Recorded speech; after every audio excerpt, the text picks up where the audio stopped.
परी का प्रेम की टीम छोड़ने का ऐलान। राही समझने की भूल कर बैठा परी को ये लूजर। नमस्कार दोस्तों, स्वागत है आपका आपके अपने चैनल हंग्री स्पिरिट्स में। हंग्री स्पिरिट्स देख रहे सारे दर्शकों का मैं अंजू शर्मा दिल से स्वागत करती हूँ। इन गूंगे कोठारीज में से कोई भी नहीं था जो प्रेम के खिलाफ आवाज उठाता, जो प्रेम के अहंकार के आगे फुल स्टॉप लगाता, सिवाय परी के। परी ने सच में आवाज उठाई और ये बनता था। सबसे छोटी है घर में। राजा जो है वो बादशाह से ऊपर है, मगर बादशाह की अभी शादी नहीं हुई है, तो ये सबसे छोटी है। बादशाह पता भी नहीं कहाँ है कहाँ नहीं, मगर परी ने जो कहा वो बहुत बड़ी बात थी। और अगर परी ने वहां पे अनुपमा की तारीफ ना भी की होती तब भी ये प्रेम ऐसे ही भड़कता, क्योंकि इसको अपने ऊपर या अपने इधर उधर कोई नहीं दिख रहा। तो ऐसे हालात में परी जैसी लड़की जो हर बात पे आवाज उठाती है, वो कैसे चुप रहेगी? चलिए चर्चा करते हैं। पहले वही निवेदन, जिन्होंने अभी तक चैनल को सब्सक्राइब नहीं किया है कर लीजिए। साथ में दोस्तों बेल आइकॉन दबाइएगा ताकि आपको हमारे वीडियोस के नोटिफिकेशन मिलते रहें। परी का इतिहास अगर हम देखें तो परी ने हर बार आवाज उठाई है। परी की शादी भी अनुपमा की एब्सेंस में हुई थी। अगर आप लोगों को याद हो, तब अनुपमा मुंबई में थी, किसी को पता नहीं था अनुपमा कहाँ पे है। जब अनुपमा वापस आई तो परी और राजा की शादी हो चुकी थी। मतलब कहने का कि बिना अनुपमा की सपोर्ट में परी कोठारीज की बहू बन गई थी।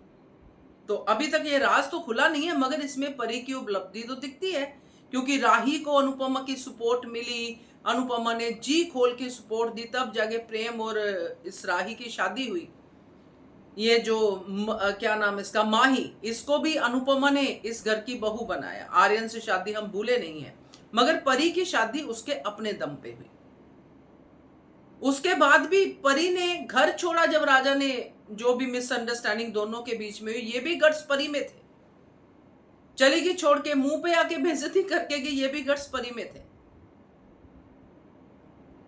और उसके बाद लड़ी दर लड़ी, यानी प्रेगनेंसी के टाइम पे भी परी ने ऐलान किया कि मेरी प्रेगनेंसी मेरी मर्जी।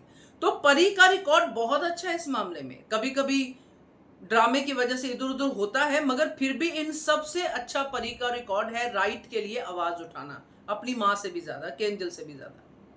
तो यहां पे परी कैसे चुप रहती? क्योंकि इन कुठारीज के मुंह पे तो ताले लगे हुए हैं।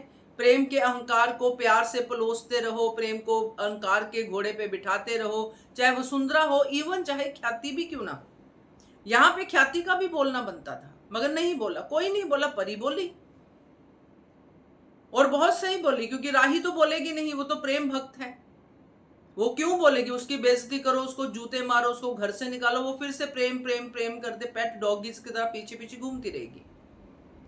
मगर परी ये सहन नहीं कर पाई, क्योंकि राही का कसूर था ही नहीं। हवा के घोड़ों में प्रेम चढ़ा हुआ है और कसूर राही का निकाल रहा है। राही अपने ही तरीके से आगे बढ़ रही है, क्योंकि बोलने में तो राही भी कम नहीं है, मगर राही यहाँ पे अपने तरीके से आगे बढ़ रही है कि घर को जोड़ के रखना, घर को जोड़ के रखना, रिश्ता जोड़ के रखना, वगैरह वगैरह। मगर जो परी ने कहा वो बहुत बढ़िया था। परी ने मुंह तोड़ा इस लूजर प्रेम का, और उसने बताया कि टीम स्पिरिट को मेंटेन करना, कंपटीशन में सब कुछ नॉर्मल रखना, पैनिक ना करना, ये कैप्टन की जिम्मेदारी होती है, और तुम उसमें फेल हो। प्रेम, अनुपमा से सीखो। वहां पे कटोरी गिरने की आवाज नहीं थी, और यहां पे सबसे ज्यादा तुम्हारी ही टीम की आवाज थी, मतलब तुम्हारी आवाज थी, टीम भी नहीं।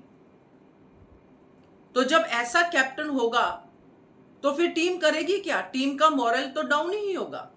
तो परी ने इनडायरेक्टली प्रेम को लूजर कैप्टन कहा, और गलत नहीं कहा।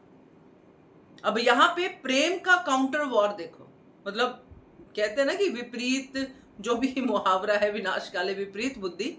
काउंटर डायलॉग देखो कि तुम तो एक्स्ट्रा प्लेयर हो, तुम्हारी वजह सिर्फ टीम कंप्लीट हुई है, वैसे तुम्हारा कोई योगदान नहीं है। एक लड़की जो प्रेग्नेंट होने के बावजूद तुम्हारा साथ दे रही है, सिर्फ तुम्हारे टीम मेंबर्स पूरे हो जाए, उसकी प्रेजेंस वहां पे कितनी इंपॉर्टेंट है, ये कैप्टन को समझना चाहिए, जो प्रेम ने समझा ही नहीं। तो यहां पे उसने ये सोचा प्रेम ने, क्योंकि सीन तो हम कल देखेंगे, बाकी का पार्ट कल होगा। प्रेम ने ये सोचा कि ये भी राही की तरह ये डायलॉग सुन के चुप हो जाएगी, मगर ये परी है, ये क्यों देगी प्रेम का साथ जब प्रेम को उसकी वैल्यू ही नहीं है। उसकी क्या मजबूरी है परी की? उसका पति राजा है, उसकी सास मीता है, अपने मन से चलती है, अपना बुटीक चलाती है, सब कुछ है परी के साथ। राही के लिए वो फिक्र करती है, बोलती है। तो परी अब प्रेम को कहेगी कि जब मेरी जरूरत ही नहीं है टीम में, तो मुझे लेने का क्या मतलब? मैं क्यों अपनी प्रेगनेंसी में अपना टाइम वेस्ट करूं तुम्हारे साथ जाके? कोई और ढूंढ लो टीम मेंबर, मैं तो नहीं हूं। मैं तो अपनी सास के कारण हूं, तुम्हारे कारण नहीं हूं। ये आने चाहिए डायलॉग, क्योंकि प्रेम के अहंकार का थोड़ा थोड़ा, कहते हैं ना कि वो पानी से थोड़ा थोड़ा उसको गलाना चाहिए घर के लोगों को। और यहां पे प्रेम को फिर रिक्वेस्ट करनी पड़ेगी, क्योंकि बाकी लोग बोलेंगे अगर परी नहीं मानी तो फिर तुम्हारी टीम ही नहीं होगी, तो तुम क्या करोगे वहां पे? टीम डिक्लेयर की है ना, अब टीम को जोड़ना भी तुम्हारा ही काम है कैप्टन साहब। तो ये जो गलती की है राही समझने की परी को, इसका भुगतान करेगा, हाथ जोड़ेगा परी के आगे, या फिर राही इमोशनली परी को ब्लैकमेल करेगी।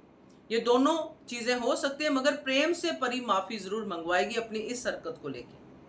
और ये परी के किरदार को सूट करता है, ये उनको जरूर डालना चाहिए, तभी ये टीम कंप्लीट होगी।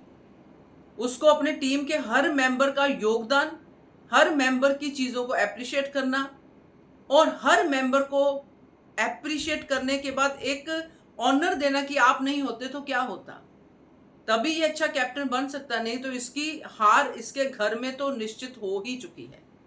क्या कहते हो आप इसके बारे में? कमेंट कीजिएगा। देखते रहिए channel Hungry Spirits. Thank you.